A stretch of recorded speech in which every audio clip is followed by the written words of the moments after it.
Pardon. Bonjour à toutes et à tous. Bienvenue dans ce nouvel épisode d'EcoAstro TV. Aujourd'hui, nous allons vous emmener dans le haut du coteau de Neuchâtel, plus précisément au pont de Martel. Vous allez peut-être me dire, mais qu'est-ce que l'on peut trouver d'intéressant dans cette région? Eh bien, aux portes de ce village, il y a une magnifique tourbière. Vous savez exactement ce que c'est une tourbière? Eh bien, moi non. Et afin d'en savoir plus, nous avons contacté l'association Tourbi. Cette association est née en l'an 2000, juste après la création du sentier didactique de la Tourbière, dans les Marais Rouges. L'association Tourbi a pour but principal d'assurer l'entretien de ce sentier. Et pour ce faire, elle peut compter sur plusieurs retraités du village qui ne ménagent pas leur temps pour entretenir le sentier de la Tourbière, notamment en remplaçant les branches pourries, en rajoutant des copeaux de bois ou en élaguant les branches gênantes. Elle assure également l'animation du sentier de la Tourbière en organisant des visites guidées pour les groupes. D'ailleurs, l'association Tourbi nous a gentiment mis à disposition un de leurs membres, M. Serge André Maire.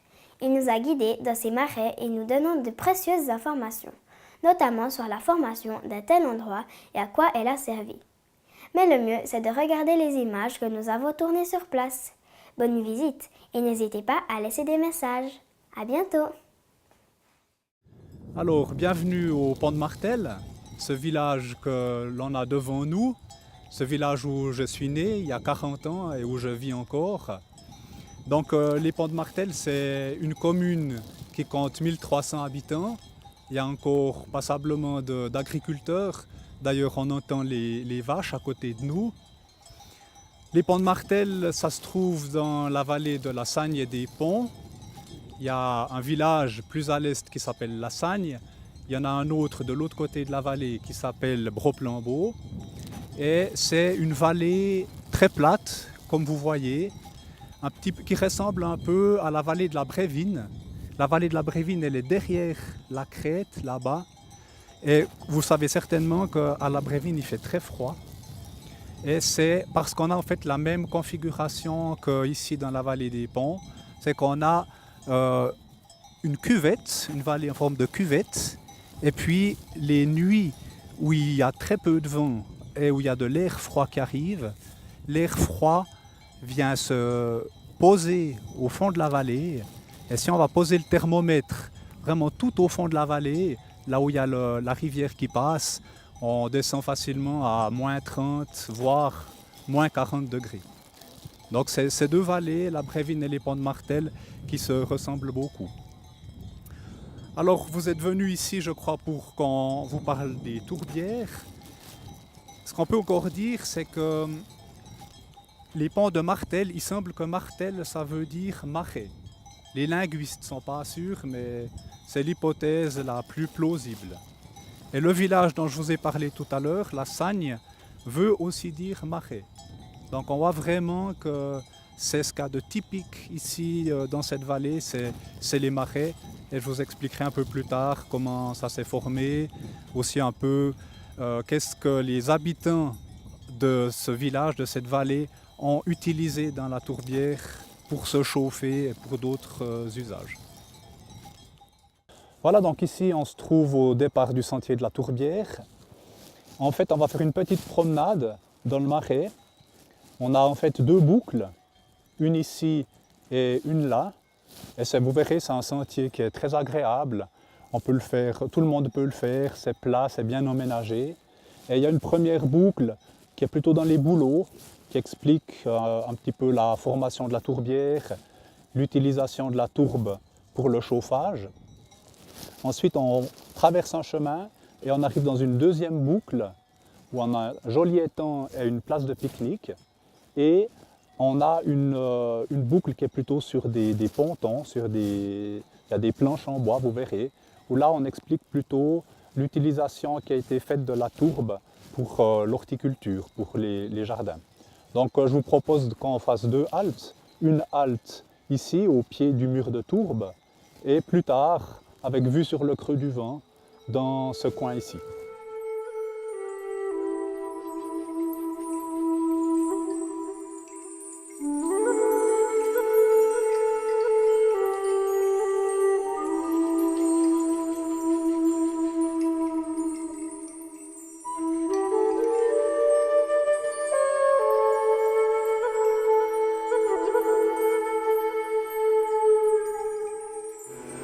une tourbière? Alors une tourbière, comme son nom l'indique, c'est formé de tourbes. Mais qu'est-ce que la tourbe? Alors qui dit tourbe dit sphaigne. Et la sphaigne, c'est vraiment l'élément clé de la tourbière. C'est cette mousse que vous voyez ici. Elle s'appelle sphaigne. Et ce qu'elle a de particulier, c'est qu'elle a beaucoup d'eau. Elle peut contenir jusqu'à 30 fois son poids en eau. On voit qu'il y a beaucoup d'eau dedans, vous pouvez toucher. Donc c'est en fait comme une éponge. Et en fait, une tourbière, elle grandit quand elle a une couche de sphaigne à sa surface, qui grandit. Alors c'est très très lent, hein, c'est 1 mm par année, ce qui veut dire 1 mètre tous les 1000 ans. Donc cette petite plante que vous avez dans les mains, elle grandit tout gentiment, et par le bas, elle se décompose. Et c'est la décomposition de cette petite plante qui crée la tourbe. Au fil des siècles, ça devient cette tourbe. Donc, je vous disais, 1 mètre, 1000 ans. Donc ici, on a devant nous un mur qui fait environ 3 mètres. Ça veut dire que ici, on peut remonter environ 3000 ans en arrière. C'était la couche qui était à la surface il y a 3000 ans. Et on voit qu'il y a des restes de cette époque. Hein. Là, ce tronc, cette branche qu'on voit ici, elle est tombée en fait il y a environ 2000 ans. Donc, ça permet aux scientifiques de reconstituer un petit peu une histoire. Et il n'y a pas seulement des grosses choses comme ça qu'on trouve dans ces couches, mais si on prend un peu de tourbe et qu'on va regarder au microscope, on va voir qu'il y a des petits grains de pollen. Et c'est avec ces grains de pollen, on peut vraiment voir, il y a 2000 ans, quels étaient les arbres qu'il y avait ici. Et en fonction de ça, déterminer un petit peu les évolutions du climat. Il y a eu des périodes plus chaudes, des périodes plus froides, et la végétation s'adapte. On trouvera par exemple beaucoup de pollen de bouleau quand c'est une période froide. Puis après, si le climat chauffe, eh bien, on arrive à plutôt des plantes comme le hêtre ou le sapin. Alors ici, comme vous voyez, on est en fait, il y a 2 étages. Hein. On est au pied d'un mur de tourbe. Alors, qu'est-ce que ça veut dire? Ça veut dire qu'il y a nos ancêtres, il y a peut-être 200 ans, qui sont venus ici extraire des briques de tourbe. Alors, pourquoi est-ce que nos ancêtres prenaient de la tourbe? Ce n'était pas juste pour s'amuser, mais c'était pour se chauffer. Parce qu'il y avait un temps où il n'y avait plus assez de bois dans les forêts pour se chauffer. Il faut dire à l'époque, il n'y avait pas de mazout, hein, il n'y avait pas de panneaux solaires, puis encore moins d'énergie atomique. Donc il fallait bien trouver des moyens de se chauffer. Alors, il n'y avait presque plus d'arbres dans la région. Alors ils ont réalisé que en fait, la tourbe avait un pouvoir calorifique.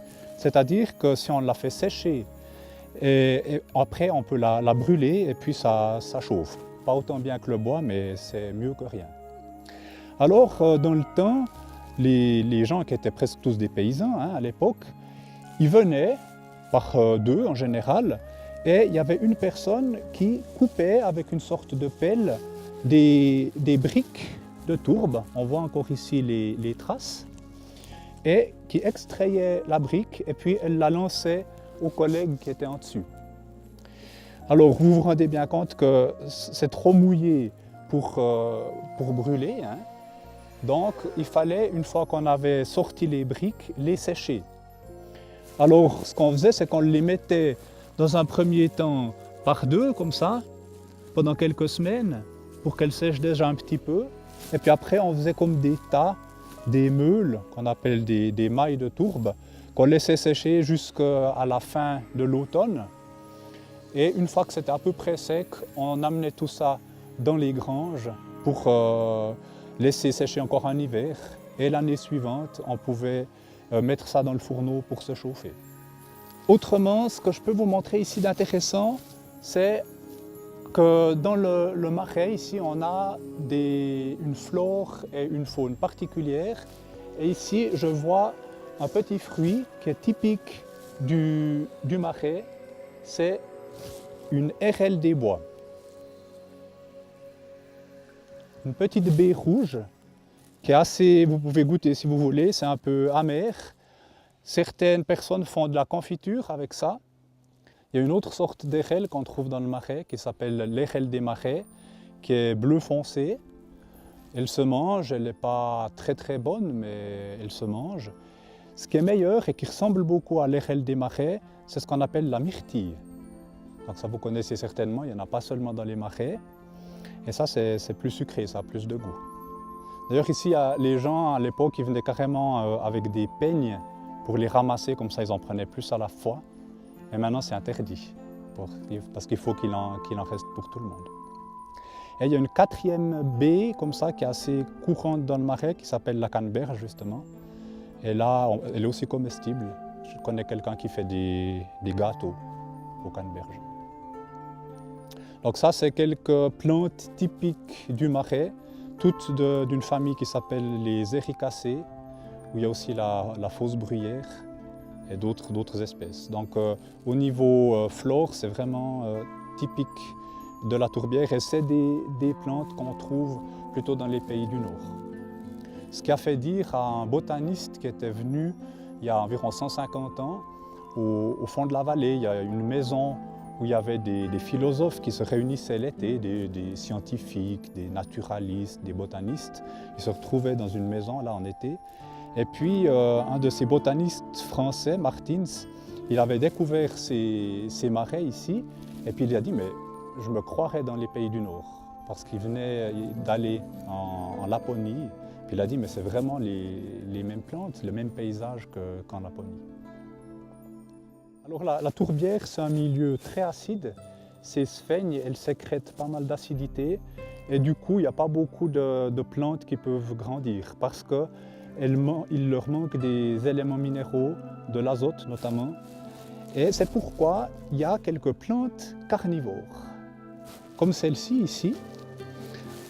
En fait, ces plantes, elles ont intérêt à venir ici parce qu'elles ont la capacité de se nourrir non du sol, qui est très pauvre, mais de petits insectes qui viennent tomber dans les feuilles. Ici, c'est comme des outres. On peut facilement enfiler le doigt, comme ça descend facilement, mais dès qu'on veut remonter, on voit que ça accroche.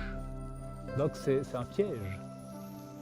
C'est un piège à insectes. Et d'ailleurs, si on regarde un peu dans ces outres, on voit qu'il y a des insectes qui sont coincés dans le liquide. Et après, la plante digère ces insectes et elle se nourrit comme ça. Ça lui fait un apport d'azote qu'elle ne trouve pas dans le sol. Alors ça s'appelle une sarracénie. C'est une plante qui a été importée d'Amérique, qui n'était pas là il y a 300 ans par exemple. Mais il y en a une autre, je ne sais pas si on la verra plus tard au bord de l'étang, qui est beaucoup plus petite. C'est la Drosera à feuilles rondes. Elle a des petites feuilles avec des petits poils gluants. Et puis si l'insecte vient se poser sur la feuille, il reste collé. Puis après, la plante digère gentiment l'insecte.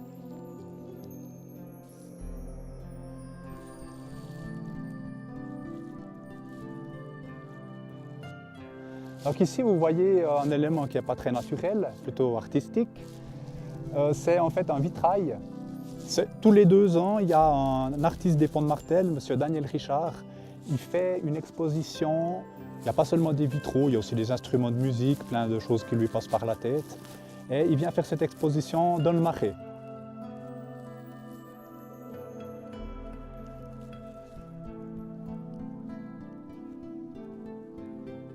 Qu'est-ce qui te fait qu'une tourbière se trouve ici? Alors en fait, ici, comme dans la vallée de la Brévine, ces vallées plates, en fait, où il y a plusieurs milliers d'années, des glaciers, à l'époque glaciaire, où le climat était très froid. Et quand les glaciers se sont retirés à cause du réchauffement du climat, ils ont laissé au fond comme de la marne, une terre un peu argileuse comme ça, et c'est une terre qui est imperméable. Et du coup, il s'est créé en plusieurs endroits des gouilles d'eau. Puisque c'est imperméable, l'eau ne pouvait pas s'écouler dans le sol. Et ces gouilles d'eau ont été progressivement colonisées par de la végétation, des joncs. Cette végétation a peu à peu pris le dessus et elle a commencé de combler la gouille d'eau. Et on voit ici que la gouille d'eau elle est complètement recouverte d'une sorte de radeau végétal. Et sur ce radeau végétal sont venus se mettre des sphènes, ces plantes que je vous ai montrées tout à l'heure ici. Et c'est ces sphènes qui, et ça c'est la dernière étape, ont créé vraiment cette tourbière bombée. Ça c'est vraiment le résultat de plusieurs siècles, voire millénaires, où progressivement la couche de tourbe a agrandi. Et ce qui est aussi vraiment typique, c'est le fait qu'il y ait beaucoup d'eau. Vraiment, on voit là le niveau de l'eau, il va quasiment jusqu'en haut. Et ça, c'est vraiment typique. C'est justement à cause de cet effet éponge des sphènes. Donc vraiment, la tourbière, comme les autres marais, c'est un milieu humide. Alors en fait, ça c'est la tourbière naturelle telle qu'elle est à l'état naturel. Mais comme je vais l'expliquer maintenant, en fait, elle a été asséchée. Pour extraire la tourbe, les briques, comme je vous ai montré tout à l'heure, ça ne va pas que de travailler dans un milieu autant mouillé. Donc les paysans, ils ont fait des drains, des canalisations, comme on voit ici, pour faire sortir l'eau de la tourbière. Et après, quand elle était un petit peu asséchée, ils ont commencé à la vider de sa substance. Et en fait, ici, autour de nous, on n'a plus guère de tourbière intacte comme ça, parce qu'elle a été exploitée, elle a été asséchée. Donc du coup, il y a beaucoup plus d'arbres, comme on voit ici, qui ont pris le dessus. Autrement, vraiment au centre de la tourbière, il y a, à part des sphènes et puis quelques plantes, quelques éricacées justement, il n'y a pas grand-chose.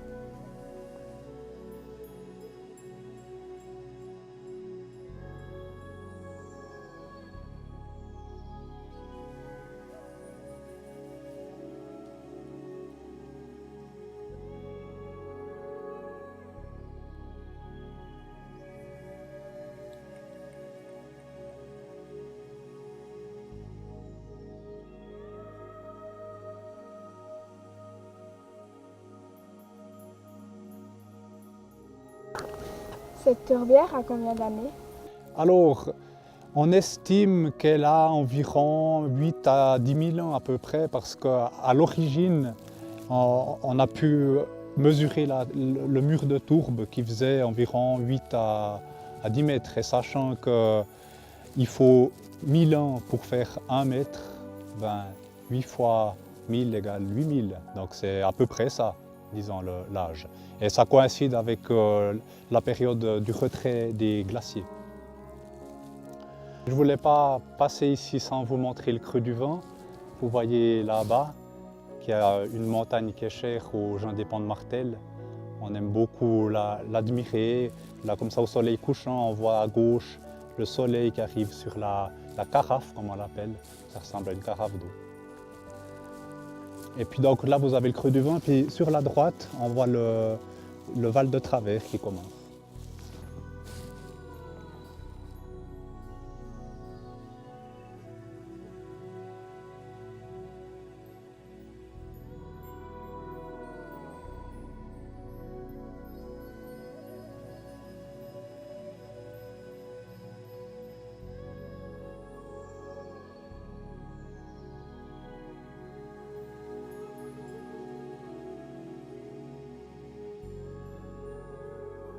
Quelle est la faune qui vit dans une tourbière? Alors ici, si on regarde, des fois on voit sur la tourbe qu'il y a des renards ou des chevreuils qui laissent des traces. Mais vraiment la faune typique de la tourbière, dans des endroits comme la lande qu'on a derrière nous. Donc une lande, hein, c'est là où il y avait une tourbière d'origine qui s'est asséchée. Du coup, il y a plus de végétation qui est arrivée. Ça s'appelle une lande. Alors dans une lande comme ça, on a un serpent, une vipère, ça s'appelle la vipère péliade. Alors il n'y en a pas très souvent, mais il y en a quelques-unes. Elle aime bien ce genre de terrain. Et moi je connais une paysanne ici au village qui en avait la hantise. Alors, les gens ils ont peur d'aller au marais à cause des vipères. Autrement, vraiment typiquement dans ce milieu-là, il y a aussi un oiseau qui s'appelle le pipite farlouse. Pipite, c'est parce qu'il a un chant qui ressemble un peu à pipite, comme ça. Alors là, il vit vraiment dans cette zone-là et c'est typiquement dans les tourbières qu'il est là. Autrement, il y a quelques acariens, il y a quelques insectes typiques de la tourbière. Et puis ce qu'on verra plus loin dans l'étang, il y a pas mal de libellules aussi, dans certaines typiques de la tourbière. Est-ce que le changement climatique peut mettre en danger les tourbières? Alors c'est clair que pour qu'il y ait de la tourbière, il faut qu'il fasse froid et humide. Alors c'est clair que si par malheur, dans des centaines d'années, il allait y avoir 10 degrés de plus en moyenne, ce serait problématique pour les tourbières. Ça ne fonctionnerait plus, mais je ne crois pas que ce sera le cas. Effectivement, ça c'est aussi quelque chose que je peux vous montrer. En fait, pour qu'il y ait tourbière, il faut que ce soit des régions froides et humides. Et en Suisse, les deux régions qui correspondent le mieux à ces critères, c'est le Jura. Donc on est à 1000 mètres, hein, là, donc il fait relativement froid. On a des hivers où ça descend à moins 30, voire plus. Donc ici on est au pont de Martel. Il y a aussi auprès de l'étang de la Gruyère, là il y a aussi une tourbière avec un sentier didactique qui est intéressante. Et autrement, l'autre région en Suisse, c'est les Préalpes, ici. Là, il y a aussi beaucoup de tourbières. Et c'est aussi une région où il y a beaucoup d'humidité, hein, il pleut beaucoup par là. Les Suisses avaient dû voter pour dire s'ils étaient d'accord de protéger les tourbières. C'est-à-dire qu'on arrête de les exploiter. Parce qu'à l'époque, il y avait les militaires qui voulaient faire une place d'armes à Rotenturm, là où il y avait une tourbière. Puis les gens ils se sont dit non, il faut protéger ces tourbières, il n'y en a plus beaucoup en Suisse. Et du coup, il y a eu une votation et le peuple suisse a accepté de mettre sous protection les tourbières. Donc du coup, depuis environ 1990, il est interdit d'extraire de la tourbe pour se chauffer ou pour l'horticulture. Et elle est rendue à la nature ou pour les loisirs, comme on fait maintenant, se promener. Ce qu'il faut savoir aussi, c'est qu'il ne reste plus aujourd'hui que 10% de la surface qu'il y avait à l'origine. Quasiment tout le fond de vallée, il y a 300 ans, était couvert de marais. Et puis ça a été exploité justement pour le chauffage, pour l'horticulture, puis il ne reste plus qu'un dixième. Il faut dire que y a tout le fond de vallée, maintenant c'est des prés hein, pour les paysans, ils font du foin, ils mettent le bétail. Et puis c'est vrai que pour eux, ce n'était pas très intéressant non plus d'avoir de la tourbière. C'était plus intéressant d'assécher et puis de faire des prés qui donnent de l'herbe et du fourrage. C'est aussi pour ça que ça a autant diminué. Voilà, nous arrivons au terme de cette visite. Un grand merci à Monsieur le maire pour nous avoir guidés dans cette magnifique tourbière. Et à bientôt pour un nouvel épisode.